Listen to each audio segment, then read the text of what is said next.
from Britain's most unpopular, possibly the worst Prime Minister ever.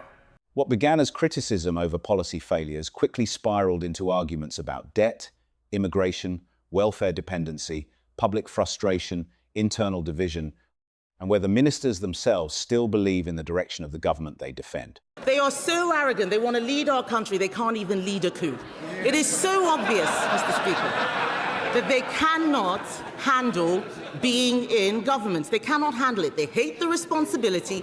And just when it seemed the pressure could not intensify any further, several MPs delivered statements that shifted the entire atmosphere inside the chamber.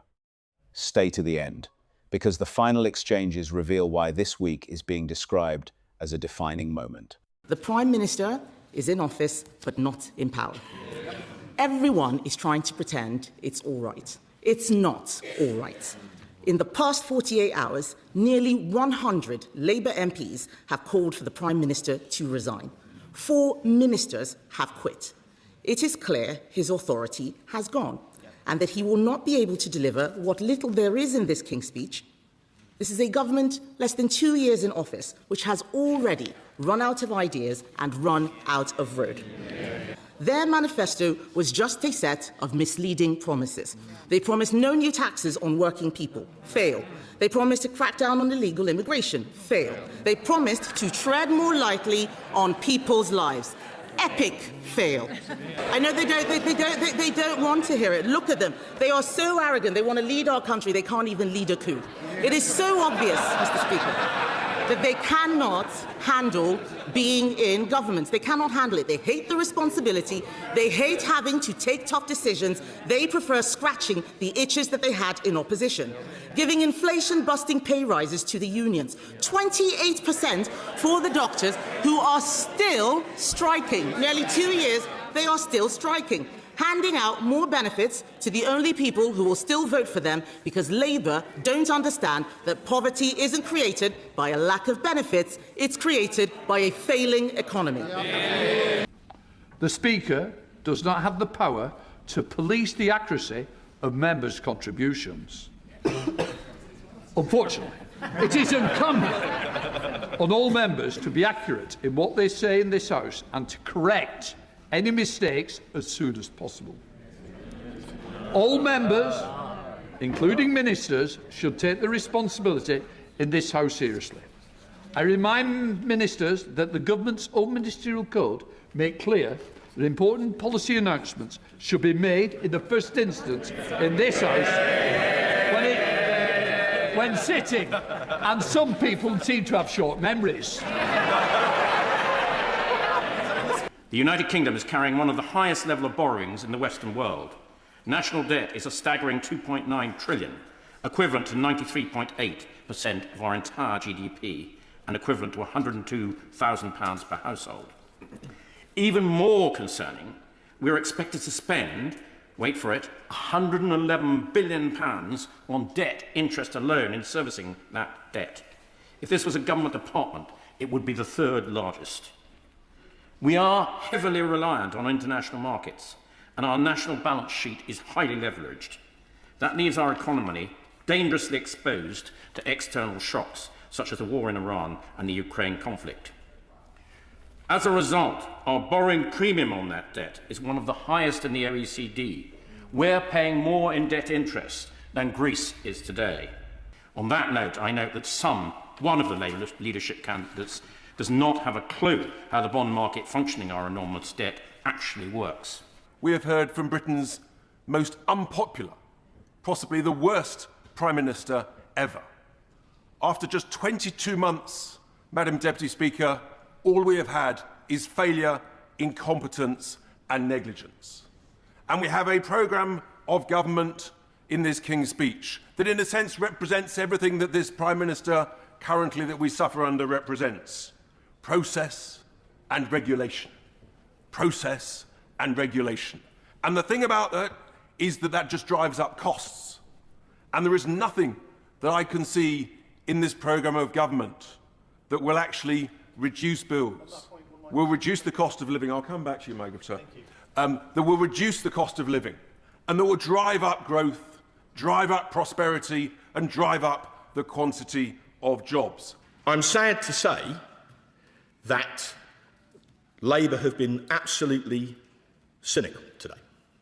I would humbly remind the Secretary of State that when we debated and voted on the related remedial order back on the 21st of January, almost a third of the Labour Parliamentary Party abstained, famously including the Armed Forces Minister himself, who, as we all know, is otherwise occupied today, and even the current Prime Minister abstained.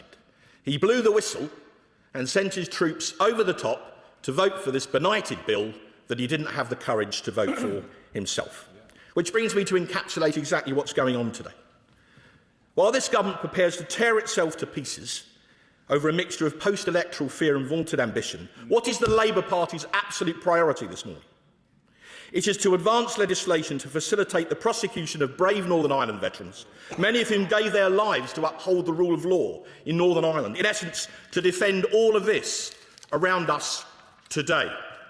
That sums the Labour Party up.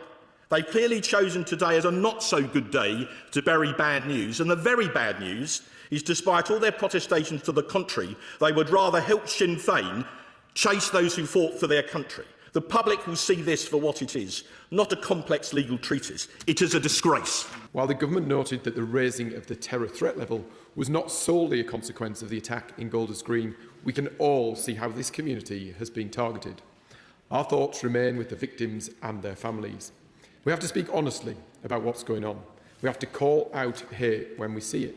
Jewish people in Britain are 12 times more likely to be a victim of hate crime than any other group. We cannot allow this to go on. This requires not just warm words, but robust action. 75% of MI5's terrorism caseload relates to Islamist extremism, and 94% of terrorist murders in the last 25 years have been perpetrated by Islamist extremists. Yet we've seen a decrease in prevent referrals relating to Islamist extremism, and only 10% of the current prevent caseload relates to Islamist extremism. I respect the Secretary of State. He's talked at some length about what's wrong with the welfare system, but the fact is there is no welfare bill in the King's speech. Exactly. I reckon he is stuck between a rock and a hard place. He knows the benefits bill is out of control. He knows the public are sick of seeing their taxes go on ever higher welfare handouts. He even knows how the savings could be made, because I've told him. But he also knows,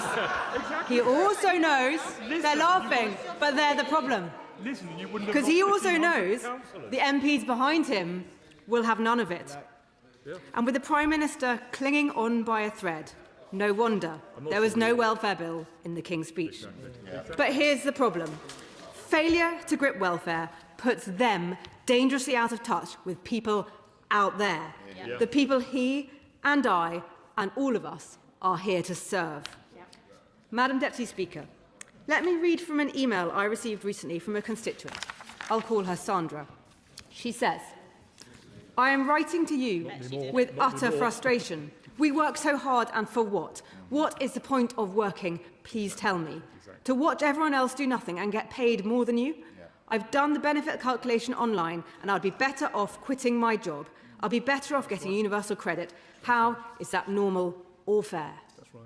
And she is far from alone. I've heard that feeling expressed time and again since I've been Shadow Secretary of State, on the doorsteps, in the pub, in the supermarket, on the train, and all over social media. Beyond Westminster, people are despairing. Family breadwinners are losing their jobs, homes are being sold to pay the bills, and young people are losing hope.